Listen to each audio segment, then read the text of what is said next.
polls today in Wisconsin's hotly contested Supreme Court race that is drawing national attention.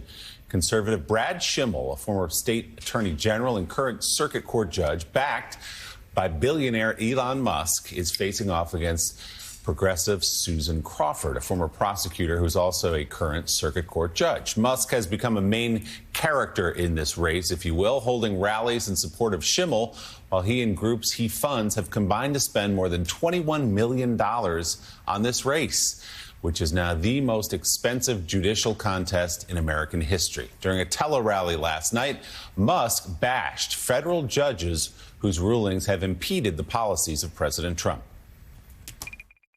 But we've got this issue with judges that are activists. They're not judges. They're just pretending to be judges. They're just politicians wearing judges' robes. And that's a huge problem. In fact, I think that's just generally a problem. It's not just a challenge with tomorrow's election in Wisconsin, but with the federal judges, where it's like, hey guys, you're really undermining faith. Like, these judges are undermining faith in the legal system because they're supposed to be objective, but they're clearly not being objective. They're being just politicians, and this is not right. We should have an independent judicial system where it's not a matter of politics. So, Charlie Sykes, we can put that larger argument to the side. It just so happens, coincidentally, that only the judges who disagree with Donald Trump on constitutional grounds are the ones that Elon Musk and Donald Trump believe are somehow violating their duty. So let's talk specifically about Wisconsin, why this race is getting so much attention and so much money. What are the stakes here? Well, first of all, the irony, it burns because virtually every piece of literature supporting the conservative candidate has Donald Trump's picture on it, saying we need to support the Trump agenda. We need to provide Donald Trump a support network. So much for independent judiciary. Look, the stakes in Wisconsin, of course, are very, very high objectively. This election will determine control of the court. It's got a 4-3 liberal majority. If Brad Schimel wins, it will flip to a 4-3 conservative majority.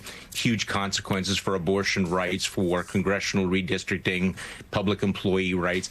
But the reason we're talking about this is because it's been nationalized. It's a proxy race now between Trump and the Democrats. And, quite frankly, it has become a referendum on Elon Musk and his money, and it's become a referendum on the first 60, 70 days of the Trump administration.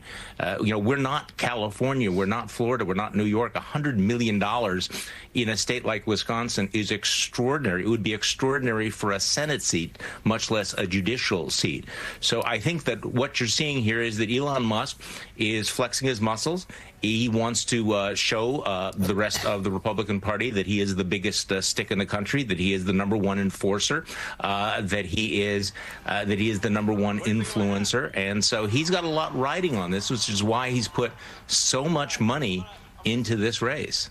Yeah, wearing the cheese head there on stage at a rally. That's serious. So we know this presidential race a few months back was razor thin in the state of Wisconsin. So what are the sort of betting odds here? How are people predicting this might go tonight?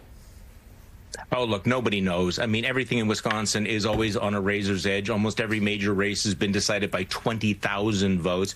And the Musk folks and the Republicans are testing their theory that they can turn out low-propensity Trump voters, the kind of voters who would normally sit home during a low turnout judicial race. And so they're trying to get them to come out like they did in November.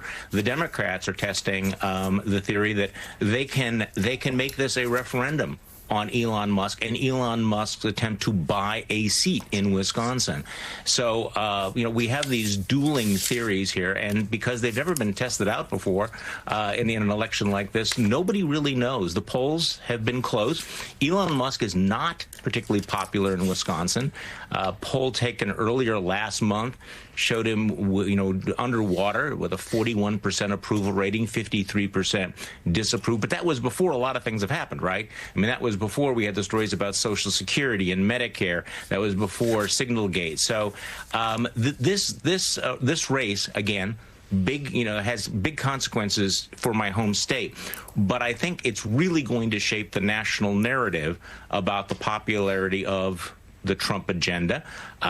It will play into Republican jitters about the economy and about congressional races, or it will be the moment in which Elon Musk says, you know, I am the master of the universe. You can send me anywhere in America with my big stick and my $26 million, and I can determine the outcome of races in swing states. So it's going to be, I think the significance will be the way it will shape the national narrative over the